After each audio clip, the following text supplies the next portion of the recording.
தயவு பாகம் 9 மாயை. நூற்பெயர் மாயை. சுத்த சன்மார்க்க பார்வையில் மாயை. நூலாசிரியர் அனகன் தயாநிதி சுவாமி சரவணானந்தா.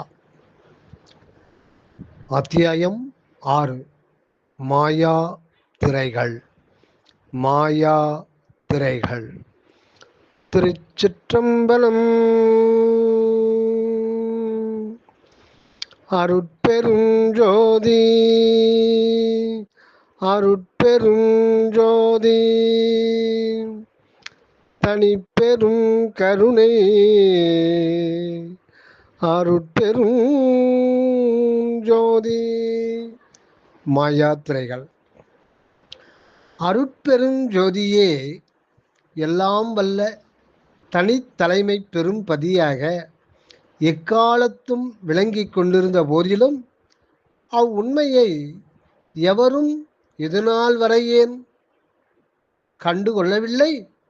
அப்படியே வேதாகமங்களாலும் பிற கலை ஞானங்களாலும் ஏதோ ஓரளவு கண்டிருந்தார்கள்.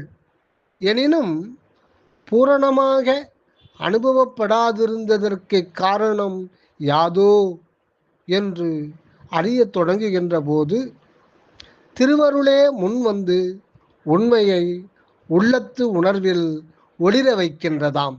ஆம், சிற்றணு உடுப்போல் நெடுஞ்சேய்மை கண்ணின்று இமைக்கின்ற பெருஞ்சோதியை சிற்றணு உடுப்போல், அதாவது சிறிய நட்சத்திரம், நெடுஞ்செய்மை கண்ணின்று இமைக்கின்ற பெருஞ்சோதியை, ஆனால் அந்த சிறு நட்சத்திரம் என்பது மிகப்பெரிய சூரிய ஜோதியாகும். அது நெடுந்தொலைவில் உள்ளதால் நமக்கு கண்ணுக்கு மிகச்சிறிய நட்சத்திரம் போல் தோற்றுகின்றது. சிற்றணு உடுப்போல் நெடுஞ்சேய்மை கண்ணின்று இமைக்கின்ற பெருஞ்சோதியை ஏன் நாம் முழுமையாக கண்டுகொள்ள முடியவில்லை? அது பிரபஞ்ச சிருஷ்டியின் இயற்கையாய் அமைந்து கட்புலனுக்கும் கரண உணர்வுக்கும் ஜீவ விளக்கத்திற்கும் ஆன்ம அனுபவத்திற்கும் சிறிது சிறிதாக வெளிப்பட்டு இலங்க உள்ளதே காரணமாம். அளவில் மிக்க பெரிதே எனினும் வெகு தொலைவில் பல 100, 1000 ஒளி வருடங்களுக்கு அப்பால் விளங்குகின்ற ஜோதி கோலங்கள் மிக சிறியனவாய் தோற்றுகின்றன. இந்த ஒளி வருடம் என்றது ஒளி கதிரானது ஒரு வருடத்தில் செல்லும் தூரமாகும். அது ஒரு செகண்டிற்கு 1,86,000 மைல் செல்வதாம். ஆகையால் அது ஒரு நிமிடத்திற்கு 1,86,000 மைல் பெருக்கல் 60 மைல் செல்லும். இதனையும் 60ஆல் பெருக்க ஒரு மணிக்கும் பின்னும் 24,365 24 × 365 ஆகியவற்றால் பெருக்க ஒரு ஆண்டுக்கு செல்லும் தூரமும் ஆகும். அதாவது 1,86,000 மைல் பெருக்கல் 60 பெருக்கல் 60 பெருக்கல் 24 பெருக்கல் 365 மைல்கள் ஓராண்டில் ஒளிக்கதிர் கடந்து செல்லும் தூரமாகும். இப்படி பல 100,000 ஒளி வருட தூரம் என்றால் எவ்வளவு தொலைவாகும் என்று எண்ணி பாருங்கள். இவ்வளவு தூரத்தே உள்ள ஜோதி கோலங்களின் இருப்பே சாதாரண கட்புலனுக்கு தோற்றாது. ஆற்றல் மிக்க தொலை நோக்காடியின் ஆறாகத்தான் கண்டுகொள்ளப்படுகின்றதாம். பிரபஞ்ச பேரிருளில் பெருஞ்சோதி தோற்றப்படாது காரிருள் வெளியாகத்தான் முதலில் காணப்படுகின்றது. சப்ஹெட்டிங். நம் உலக நிலை. இந்நிலைக்கு அடுத்து நாம் கண்ணால் காணுகின்ற சோம சூரிய உடுக்களை கொண்ட வான்வெளி நீல வண்ணத்தோடு திகழ்கின்றதாம். மேற்படி முச்சுடர்களின் காரியப்பாட்டால் நம் பூமியில் வான் சிறப்பால் வளம் உண்டாகி உயிர்கள் தழைத்துள்ளன. பலவாகிய உயிர்களில் ஜீவ விளக்கமும் புலன் உணர்வும் தோன்றி வளர்கின்றன. அப்புலன் உணர்வு மனிதனில் மனம் என்னும் பகுத்தறிவாகி மலர்ச்சி பெறுகின்றது. அது பூரணமாகும் போது அருள் ஞானம் உண்டாகி உண்மையை உள்ளவாறு கண்டுகொள்ள முடிகின்றதாம். அருட்பேரனுபவம் வழங்கும் பிரபஞ்ச சிருஷ்டியின் இரகசியம் எங்கனம் கண்டுகொள்ள உள்ளதாம். இவ்வளவு உண்மையும் கண்டுகொள்ளும்படி நாம் இன்று இந்த மானுட தேகத்தில் வருவிக்கப்பட்டுள்ளோம். அடுத்தது மனிதனில் அருள் ஒளி. மனிதனில் அருள் ஒளி. அருட்பெருஞ்சோதி ஆண்டவரின் தனிப்பெரும் கருணையே இந்த பிரபஞ்ச ரகசியத்தை எல்லாம் வெளிப்படுத்துவான் வேண்டி நம் திரு அருட்பிரகாச வள்ளல் உள்ளத்தில் முதலில் வெளிப்பட்டது.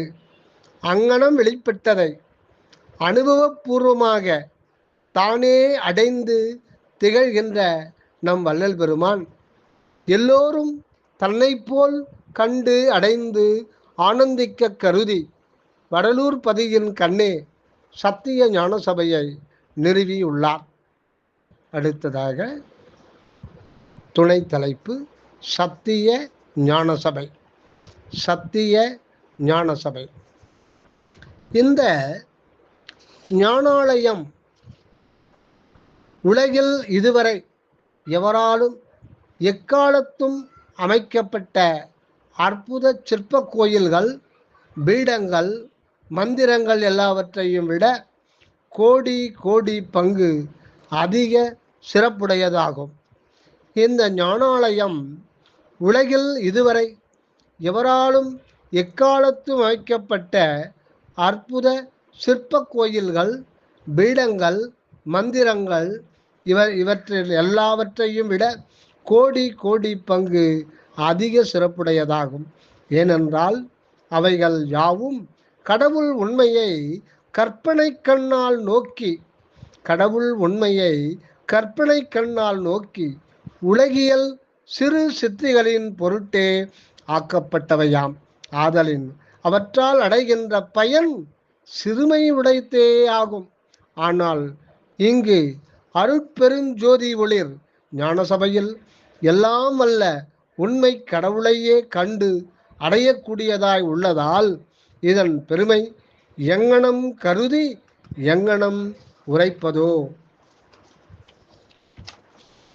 இந்த ஆலயத்தில் காண்பது கற்பனா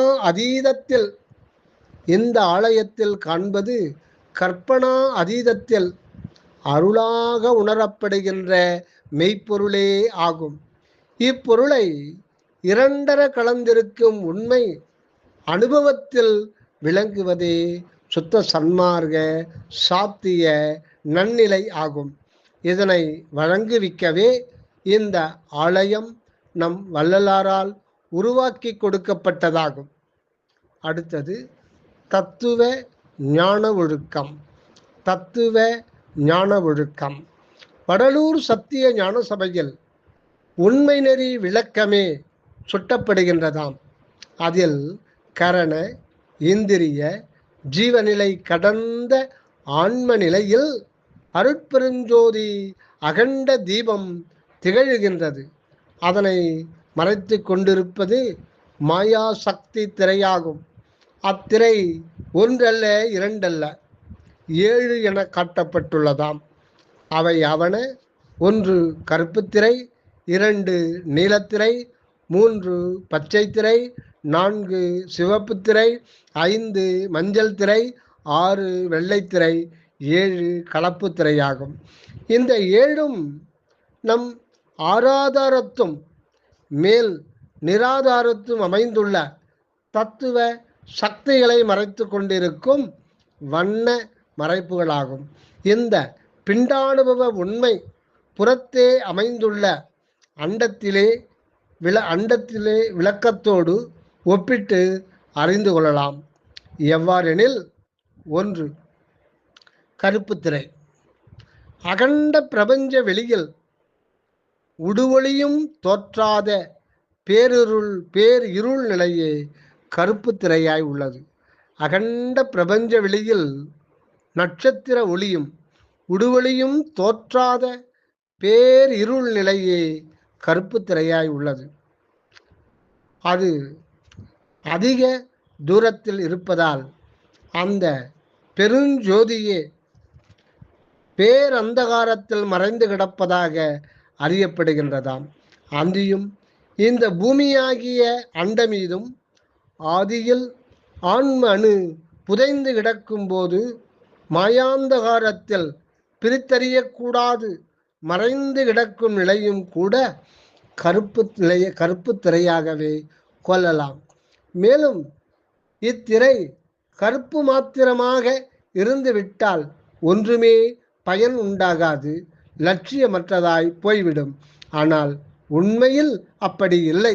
இத்திரைக்கு மேல் மற்ற 6 திரைகளும் இதன் மேல் தோன்றி மறைகின்றன. ஆகையால் இவை யாவுமே மாயா திரைகளாக பொதுவாய் கூறப்படும். இம்மாயையின் ஓரோரு அம்சமாகவே மற்ற திரைகளும் தோற்றி நீங்கி சுத்தானந்த அனுபவத்தை வழங்குவனவாம். ஆகவே இனி 2வதாகிய நீலத்திரையை காண்போம். அடுத்து 2. நீலத்திரை. நீலத்திரை ஆகாச வெளியில் காரிருள் விலகி கதிர் ஒளி காணும்போது நீலவானம் புலனாகின்றது. அக்கதிராதி ஜோதியால் இவ்வுலகில் எல்லா செயலும் நிகழ்கின்றன. நம் நிலப்பகுதியின் 3/4 பங்கும் நீலக்கடல் சூழ்ந்து இலங்கு உயிர்களின் இயக்கத்திற்கு உதவுகின்றதாம். வானவெளியில் கலந்த வாயு சக்தியின் தோற்றமே இந்த நீல வண்ண காரணம் என்பார்.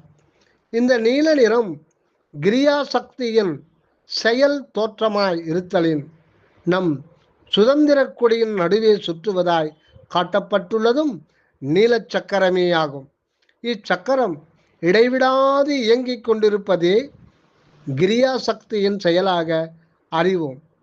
இச்செயல் தோற்றத்திற்கு காரணம் உயிர்கள் தோன்றி அறிவு பெற்று வாழ்வதற்கே ஆகும். நீலவண்ணமாய் தோற்றறிய வானும் கடலும் மலையும் வெளியும் கிரியா சக்திக்கு இடமாகி உயிர் சக்தி உதித்து ஒடுங்க காண்கின்றோம். கடல் வந்த நீர்வாழ் உயிரில் இக்கிரியா சக்தி செயல் வெளிப்பட்டு இயங்குதல் கண்கூடு. இவ்வுயிரில் பரிச ரசம் ஆகிய இருபுலன் விளைந்து, அதாவது தொடு உணர்வு சுவை உணர்வு பரிச ரசமாகிய இருபுலன் விளைந்து மேல் பிறப்பில் சேர்க்கப்படுகின்றது ஒவ்வொரு ஆன்மாவும். இதுவே நம் சத்திய ஞான சபையில் நீலத்திரையிட்டு காட்டி விளக்கம் செய்யப்படுகின்றதாகும். அடுத்ததாக 3. பச்சைத்திரை.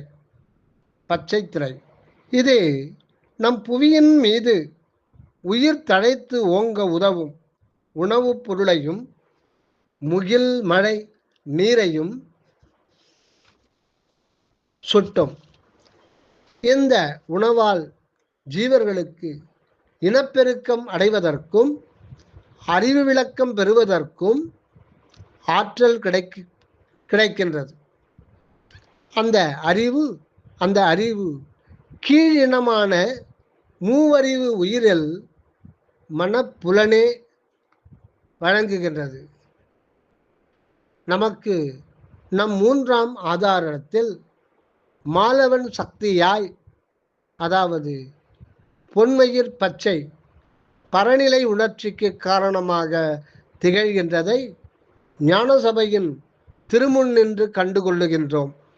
மேல் கூறப்பட்ட கீழின உயிரில் இது கருமையில் பச்சை வண்ணமாய் இருந்து இகபோக விருத்திக்கே காரணமானதாகவும் அறிகின்றோம்.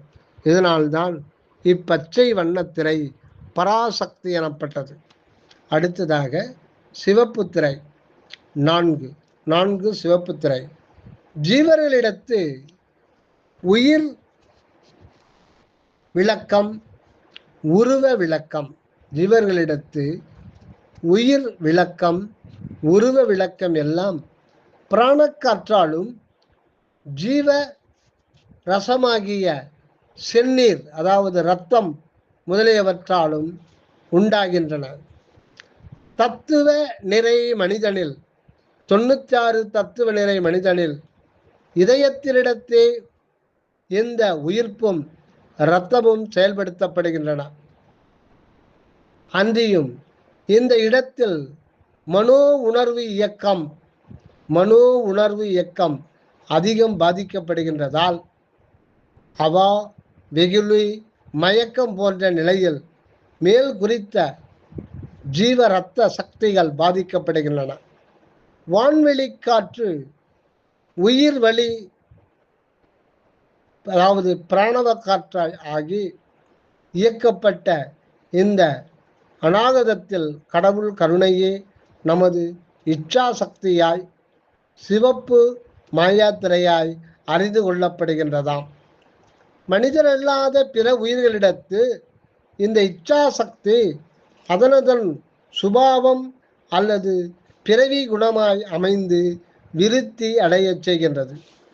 வான்வெளியில் இந்த செம்மாயா சக்தி தத்துவம் தீயின் கலையாக செறிந்து நின்று வளர்ச்சியில் ஜீவ உஷ்ணத்தையும் முதிர்ச்சியில் அழிவையும் தருகின்றதாம். அடுத்ததாக 5 மஞ்சள் திரை. மஞ்சள் திரை செந்தீயின் தன்மை சேர்ப்பால் பொன் வண்ண மஞ்சள் நிறம் தோற்றியுள்ளது. எப்பூத அணுவகத்தும் பொன்னொளிர் தத்துவ பொருள் உண்டு என்பது காற்றனல் ஆகாயம் எல்லாம் கலந்த வண்ண பொன்னே என போற்றப்படுகின்றது. இதுதான் ஞானசக்தியாய் இருந்து அருள்கின்றது. மனிதனில் விசுத்தி என்னும் கண்டஸ்தானத்தில் விளக்கம் உண்டாகும் போது கண்ட சுத்தி என்னும் ஞான காட்சி உண்டாகும். இதனை மேனாட்டு மர்ம சாத்திரம், அக்கல்ட் சயின்ஸ், எண்ணியது உரைத்தல், தாட் ரீடிங் என கூறுகின்றதாம். ஞானசக்தி விளக்கத்திற்கு திரிகால உணர்வு ஒரு கூரே அன்றி பிரிது அன்று. வகர சக்தி வாயு அம்சம் என்பதும் அகண்ட ஆகாசத்தினின்று பிண்ட வடிவங்களையும் உயிர்களையும் ஆக்கி கொடுக்கின்றது இந்த வாயு சக்தியே என்றும் அறியலாகின்றது. அந்தி வானத்தும் உதய வானிலும் தோற்றுகின்ற பசும் பொற்சோதியே மெய்ஞானம் உருகின்ற போது பொன்னார் திருமேனி அந்தி வண்ணனாக கண்டு ஓதினர் சைவ சித்தர்கள். ஞான சபையில் 5ஆம் இலையில் தொங்குகின்ற மஞ்சள் திரை ஞான சக்தியினை குறிப்பதாக உணர்த்தப்படுகின்றது. அடுத்ததாக 6 வெண்மை திரை. வெண்மை நிறம் தூய்மையானது, நமது அருட்சக்தியே. அதுவே அருட்சக்தி. இதுவே ஆதிசக்தி என்றும் கூறப்படும். ஏனெனில் கடவுளிடத்து என்றும் பிரிவர உள்ள அருட்சக்தியே மாயா காரியப்பாட்டால் ஆதிசக்தியாய் விளங்கி அதினின்று பிற மாயா சக்திகளாய் விளங்குகின்றதாம். வெண்ணிற கதிர் ஒளியில் முக்கியமான பஞ்சவண்ணம் கலந்திருப்பதே போன்று இந்த ஆதிசக்திகள் மற்ற 5ம் விரிந்து விளங்குவதும் மேலும் ஆகாச தத்துவம் விளங்க வந்தது இந்த சக்தி திரை. அதன் அந்தத்தில் ஆன்மாகாச உண்மை உணரப்படுகின்றது. இது கோளில் பொறியில் புருவ மத்திய பீடத்தில் மனம் மணியாகி நிற்கும் நிலையில் ஆன்ம காட்சி பெறப்படுகின்றதாம். அண்டத்தில் பகலிரவு அண்டாத எல்லையில் இருந்து காணும் வானக்காட்சி இதுவாகும். அண்டத்தில் பகலிரவு அண்டாத எல்லையில் இருந்து காணும் வானக்காட்சி இதுவாகும்.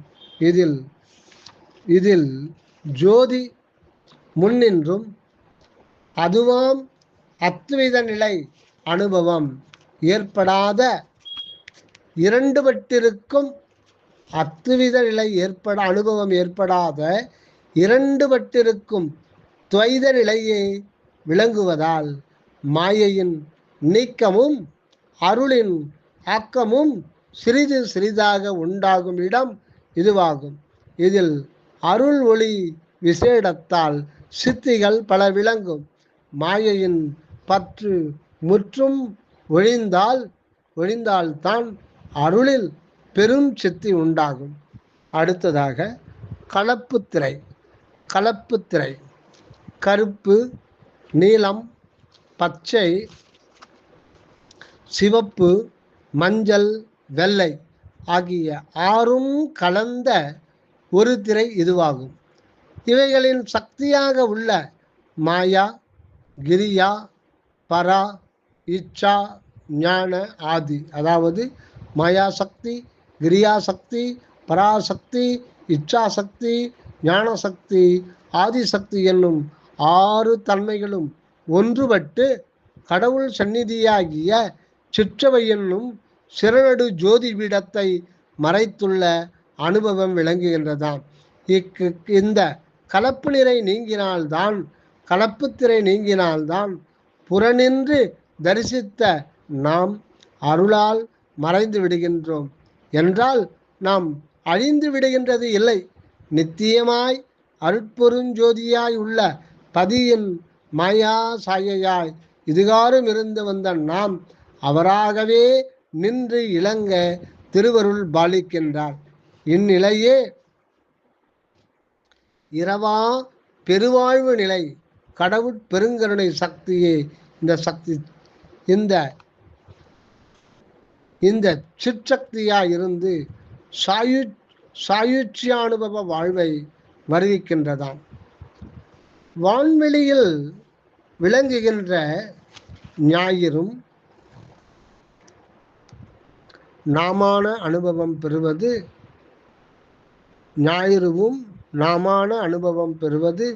அருளின் பெருஞ்செயல் ஆகும்.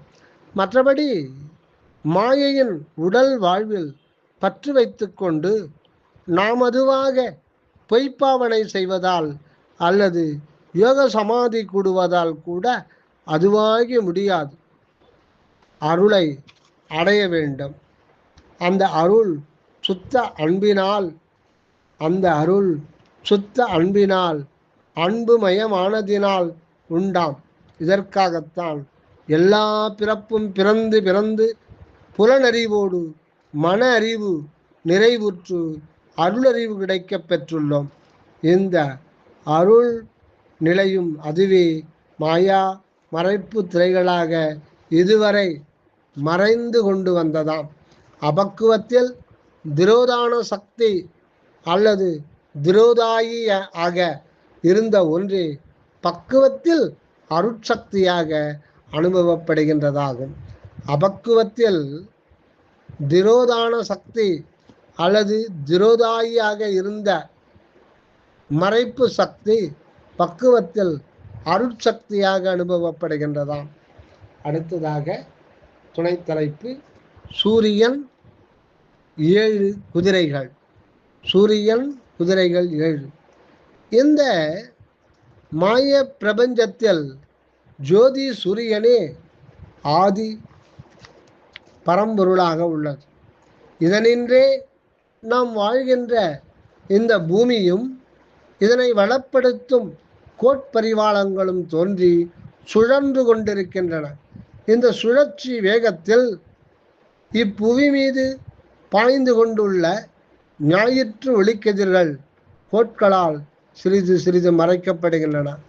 நம் உலகிற்கு இவை திரை மறைப்பு ஆகும். கூ என்ற எழுத்து இருள்மய பூமியை குறிப்பது. இந்த இருள் மறைப்பே குதிரை எனப்படுகின்றது. அம்மறைப்பு ஞாயிறு, திங்கள், செவ்வாய், புதன், வியாழன், வெள்ளி, சனி எனும் 7 கிரகங்களினால் தோற்றிக் கொண்டிருக்கின்றதாம். 7 குதிரைகள் எண்ணலாம். நமக்கு மறைப்பாக விளங்கும் இவற்றை சூரியனுக்கு உரிய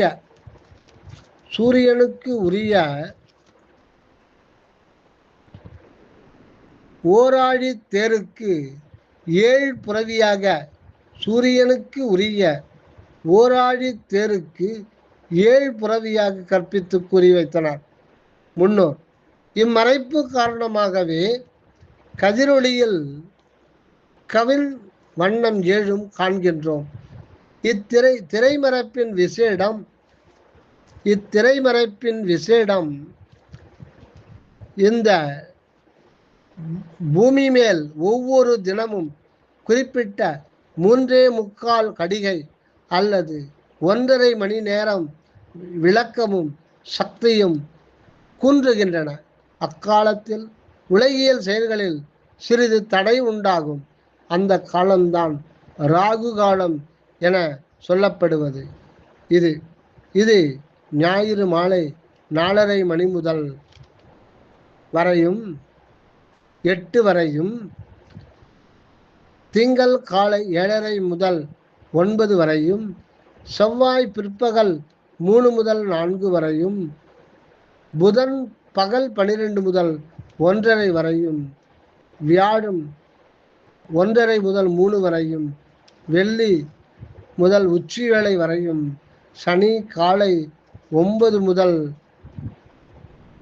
11 வரையும் ராகு கால வேளையாக உள்ளதாம். இந்த நேரங்களில் உலகியல் சுபகாரியங்கள் தொடங்குதல் கூடா என்பது சிலர் நம்பிக்கை. மாயையில் கிடந்துழலும் ஆசை மிக்குடையோர்க்கே இது பொருந்தும். அவர்களை பண்படுத்ததற்கு என்றே இந்த விதிமுறை செய்யப்பட்டுள்ளதாம். அருள் நாட்டமும் நிராசையும் உடையவர்கள் செய்யும் நன்முயற்சிகளுக்கு எதுவும் தடையாகா. இந்த மாயா ரகசியம் அறிந்து அருள் நெறி படரும் எவரும் பெரு நன்மை பெறலாம். அப்படி செய்யாது மூடமாய் அவ்வழியில் செல்லுகின்றவர்கள் இடர்பட்டு அல்லல் உருவர். ராகு கேது உண்மை. உலக வாழ்வில் பண்பாடு ஏற்பட பலவிதமான மாயா சக்தி செயல் நடந்து கொண்டே இருக்கின்றது. உலகம் ஒரு பக்கம் ஒளி விளங்கும் போது மறுபக்கம் இருள் மூடியுள்ளது. பூமியின் நிழல் இருண்ட பக்கமாக நீண்டுள்ளது. அந்நிலையில் சந்திர பிம்பம் சஞ்சரிக்கும் போது சந்திர கிரகணம் உண்டாகின்றதாம். சூரியனை சந்திர பிம்பம் மறைக்கும் போது சூரிய கிரகணம் உண்டாகின்றது. மேற்படி நிழல் மறைக்கப்பட்டு சூரிய ஜோதியின் மறைப்பும் கருப்பாயும் சிவப்பாயும்